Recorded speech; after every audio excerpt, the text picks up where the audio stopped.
Mensagem dia 4/7/2000. O mais belo que te peço. Ofereça-me o que de mais belo tiveres, que eu te darei a vida eterna. Pensaste bem para ver o que tens de mais belo?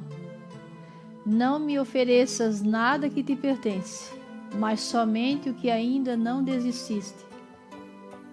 decidistes. Isto é o que eu quero. Já sei como pensas ser uma joia raríssima, um cordão de ouro para pôr a minha imagem, um cálice rodeado de pedras preciosas, ou um templo para ter um lugar só para mim. Não é nada disso. Tudo isto já tenho, porque queira ou não, tudo é meu. O que ainda não é meu é o que está sendo mais difícil para a maioria da humanidade, é a alma. Isto que é o mais belo que te peço. Se vieres me oferecê-la, aceito com toda alegria, mas tenho porém, tens que mudar totalmente de vida. Primeiro, cumprir com todos os santos sacramentos de minha igreja. Segundo, não andar mais te exibindo e mostrando teu corpo. Terceiro, quero que perdoes todas as ofensas se alguém vier a te ofender. Quarto, honrar pai e mãe. Quinto, ir à missa todos os domingos e dias santos de guarda. Sexto, não rejeitar teus filhos ou filhas que tenho a te dar, se és casada na igreja de Pedro, que é a minha. Sétimo, largar de todos os vícios. Oitavo, não negar a um pobre um pouco de tua comida que sobra. Nono, vir a mim sem reclamar. Décimo, cumprir o máximo que puderes os meus mandamentos. Se tudo isto conseguires fazer, o presente que te peço, o mais belo, é tua alma para mim. É com o que venho mais me preocupando, porque sou o Criador e agora meu inimigo vem ganhando a maior parte. Sabes por quê? Olha ao teu redor, na frente de ti, atrás de ti, ao teu lado, e vê que há sempre alguém querendo te desviar desse caminho. E os que mais reparam em ti são os teus próprios parentes. Esses, se passarem a me servir, passarão a te chamar de fanático e louco. Se fores firme na fé, não precisas te preocupar, pois eu sou a tua segurança. Quando estava a caminho de Gólgota, no meio da viagem, vi muitas mulheres e homens chorando pelo meu sofrimento, mas eu disse: chorai por vós mesmos. Disse aquilo porque viria este tempo em que os verdadeiros cristãos viriam novamente a ser perseguidos por causa do meu nome. Esta prova está se dando dentro de minha igreja, pois quem quer ter o máximo de respeito para comigo, os mal agradecidos se põem contra em se dobrar os joelhos na minha frente, além da preguiça em distribuir o meu santo corpo, e mandam os outros darem-no. Em um lugar de refeição onde existe ordem e respeito,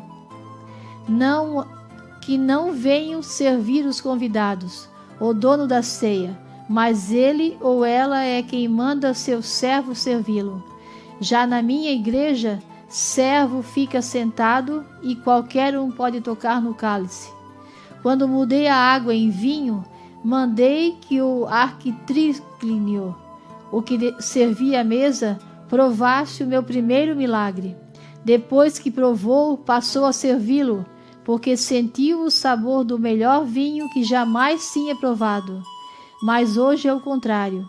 Quem consagra o vinho sobre o altar, só ele mesmo pode tomar uma decisão sua e não minha. Se fosse minha, não teria abençoado a água para se formar no melhor vinho. Jesus. Essa mensagem então do ano 2000, quando Jesus fala, né? O mais belo que te peço. E aí então depois ele vai relatando o que é o mais belo que ele pede. Nossa alma, né? É algo que ele nos deu, mas ele quer de volta. Ela pura, assim como ele deu pra gente, né? Então, como Jesus fala, como o profeta falava, que a nossa vida aqui na Terra é um vestibular, né, que a gente está passando, para ver se passamos ou não, né? E Deus dá esse livre-arbítrio, essa passagem, né, de a gente poder caminhar aqui na Terra. Para quê? Deus quer ver a nossa alma pura e limpa, amando, né? Como o Alex falou, como eu já falei pela manhã, e tantas vezes a gente fala nisso, amando o próximo como a ti mesmo, que é um dos mandamentos. Aqui ele dá mais 10 mandamentos novamente, né? Olha que interessante. Cumprir com todos os santos sacramentos de minha igreja. Será que a gente cumpre 10% de cada um, né? Olhe lá se a gente cumpre, né? No segundo mandamento, não andar mais te exibindo e mostrando o teu corpo. Quantas pessoas que não valorizam mais nada disso, né? Pensar em resguardar, em conservar a pureza. Isso já é quase impossível, né? No ser humano. O terceiro, quero que perdoes todas as ofensas se alguém vier te ofender. Quem consegue perdoar todas as ofensas, né? Quantas vezes o ego nosso fala mais alto? E às vezes só porque a pessoa fala ou faz, né, algo que não é do nosso agrado, a gente já torce o nariz, já franze o nariz e não quer mais papo, se afasta, faz de tudo para desviar a conversa, não participa mais de um encontro, se for, né, para passar por perto, prefere mudar o lado da rua. Então, no quarto, honrar pai e mãe. Quem hoje honra pai e mãe também é muito raro, né? Honrar pai e mãe é pro resto da vida, gente. Honrar pai e mãe é não fazer o pai sentir vergonha de ter posto o filho no mundo. A mãe é a mesma coisa, né? É fazer eles se sentir felizes porque tem esse filho, tem a gente como filho, que nós somos uma extensão de cada um, né?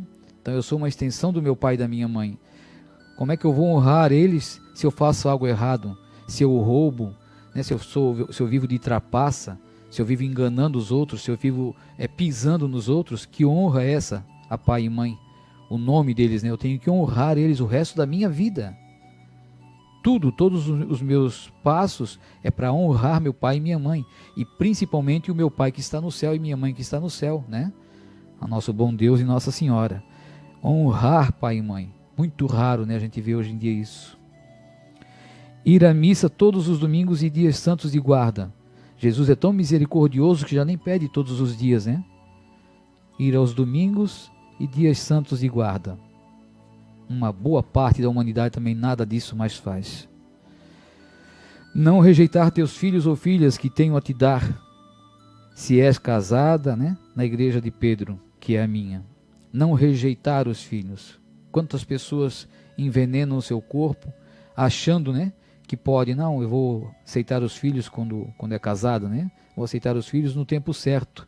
Primeiro eu vou adquirir isso, adquirir aquilo, crescer na vida, estudar, me formar, né, comprar minha casa, mobiliar a casa, depois então eu vou, mas nesse meio tempo está plantando, só que está matando, plantando e matando, está rejeitando, seja lá o método que for, está rejeitando.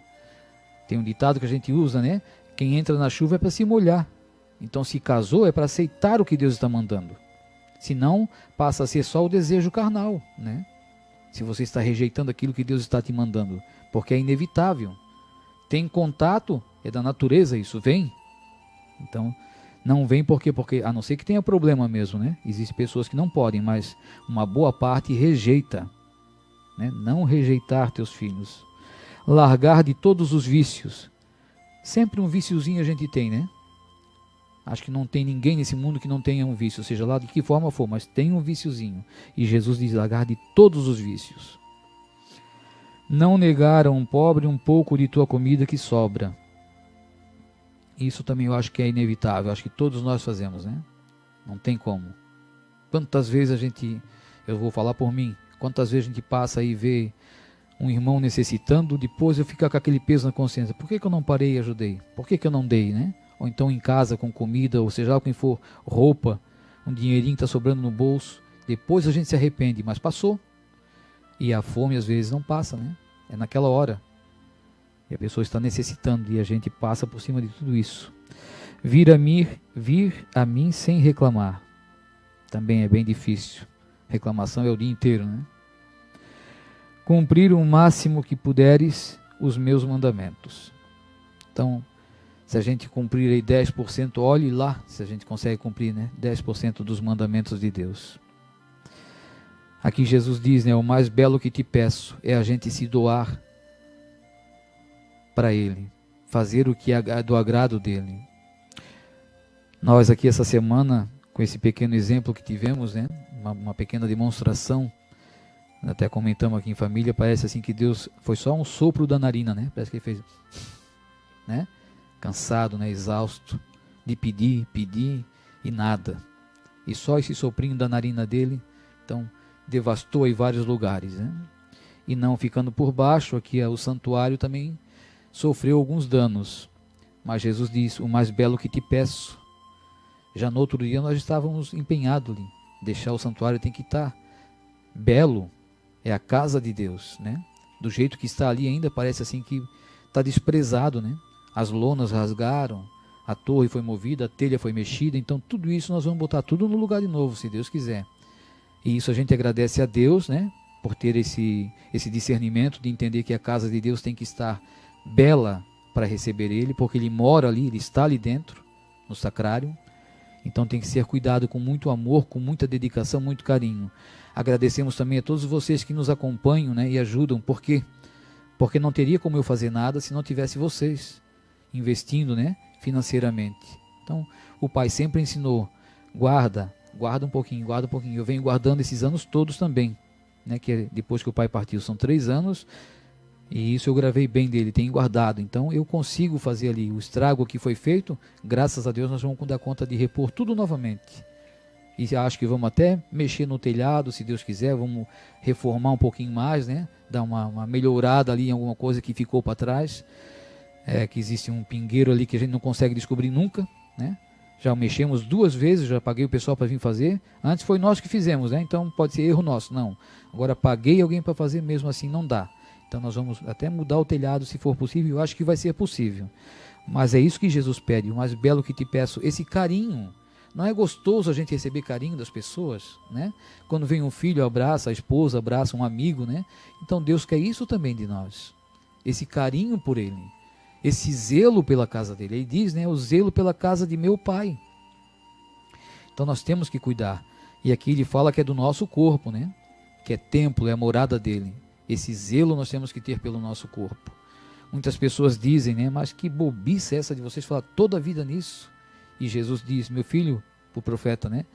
Não deixe nunca, toca sempre nesse assunto, sobre as vestes, porque é templo de Deus. Como que ali mexeu só numa telha, nós já vamos botar a telha novamente? Por que não deixa destapado? Né? E como é que o nosso corpo, que é templo dele, pode ficar descoberto?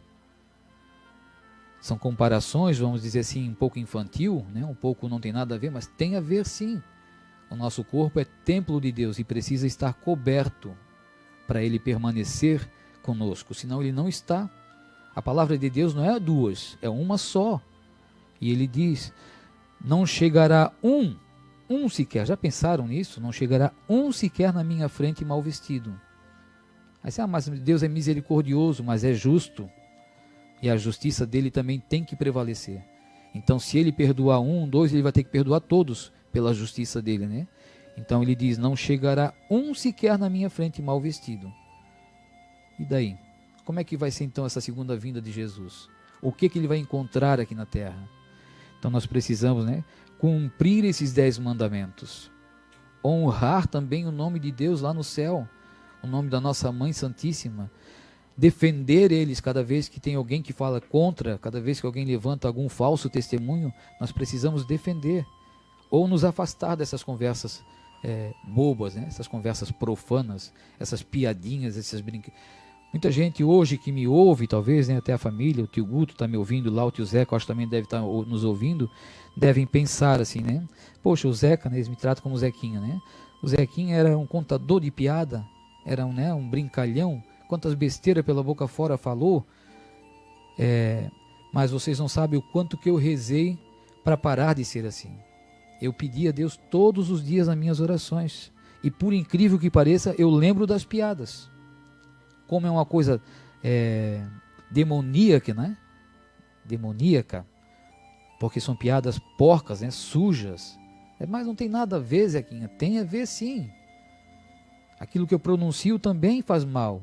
Talvez as pessoas, algumas, né, não levam para a maldade, mas talvez uma pessoa mais inocente vai se escandalizar, né, em ouvir essas palavras profanas.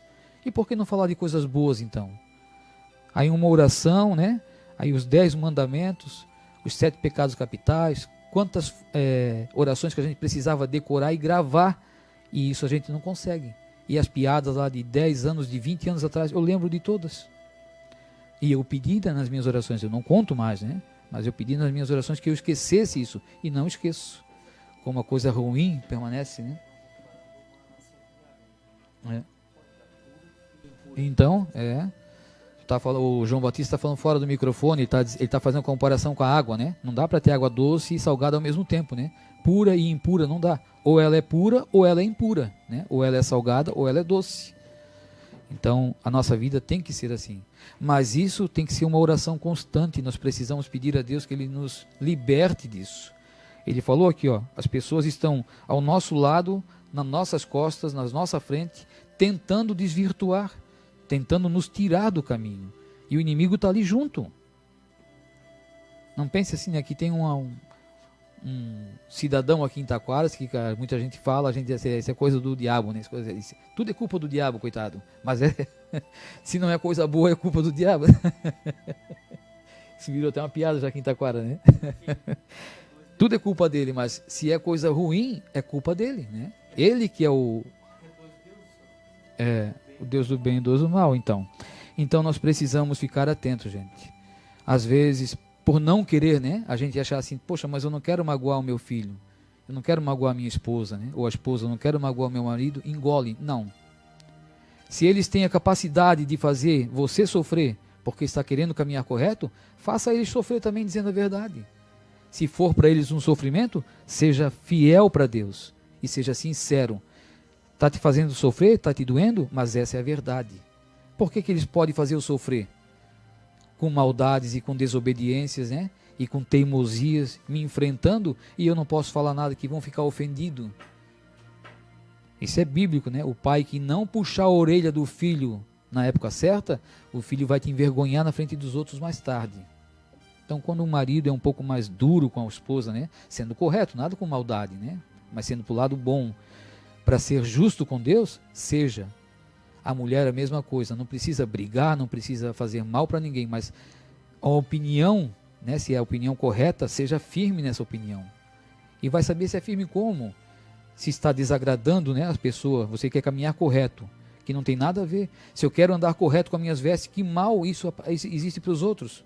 Mas eles me criticam, né? Estão me julgando, meu marido, a minha esposa, meu filho. Então seja firme, porque isso não é mal para ninguém. Se eu quero andar na igreja rezando, para tudo existe um tempo também, não é para ser, né, fanático. Como já falamos aqui, se muita gente hoje está na obra, por quê? Porque o profeta foi chamado e vocês vieram através do profeta, né? Todos que estão na obra vieram por causa do profeta. Mesmo que seja o mais velho da obra aí, que esteja na obra, né? Que é o seu Dinoral lá, que muitos anos, um abraço seu Dinoral, se estiver nos assistindo, o Eugênio, né, que desde os 96, não, é o profeta. O Eugênio também apareceu por causa do profeta. O seu Dinoral apareceu por causa do profeta. Então, todos que estiverem na obra é o profeta. E o exemplo dele qual era? Não era fanatismo.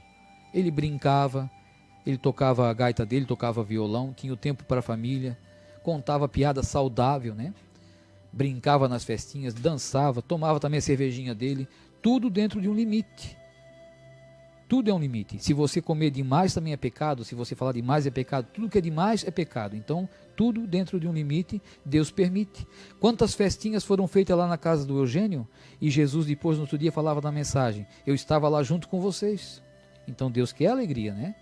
A bodas de Canaã, o que é que ele fez? Transformou água para o vinho. Então, Deus quer Ele nos quer alegres, não quer triste. Mas isso dentro de um limite. Então, nós precisamos observar tudo isso. Aqui muitas pessoas que se afastaram de nós pensam que a gente é assim, tipo, eles são carola, né? Vive de joelho rezando dia e noite, e não é verdade. Quando vem aqui e conhece a gente em família, em festinha, vê que é diferente, né? Outra coisa que o Alex falou ali, as pessoas que são, assim, vivem muito de oração, né? Estão sempre em oração, mas lá dentro o coração ainda é uma pedra, né? Não perdoa, não. Mas uma parte muito forte que ainda está pegando na obra é a mentira. Vocês não podem ser mentirosos, gente. Quantas conversas aqui já houve mentindo sobre a família Conceição? E isso é grave. As pessoas que estão lá fora, às vezes, que não podem vir mais para cá, não conseguem vir, acreditam na palavra de quem está aqui. Seja lá quem for que está aqui junto a nós. Tanto faz a família Conceição, como todos vocês que nos acompanham e vêm aqui em Taquaras. O que vocês levam para os outros que não vêm aqui, se não for verdade, vocês vão ter que justar conta com Deus. Quando mentem para as pessoas. Então isso é muito grave, né? A mentira também está pegando pesado ainda na obra. Precisamos ser verdadeiros. Falar o que realmente acontece. Daí é outra história. Então nós precisamos observar tantas coisas ainda na obra, né? Será que estamos preparados? Será que realmente é isso que eu estou fazendo que é o correto? Bote a mão na consciência, né? Pense bem antes de propagar uma conversa que às vezes você não tem certeza que aconteceu, ou quando você sabe que é mentira e permanece tocando nessa mentira. Vai chegar um momento que você vai ter que prestar conta com Deus. Daí a conversa é diferente, né?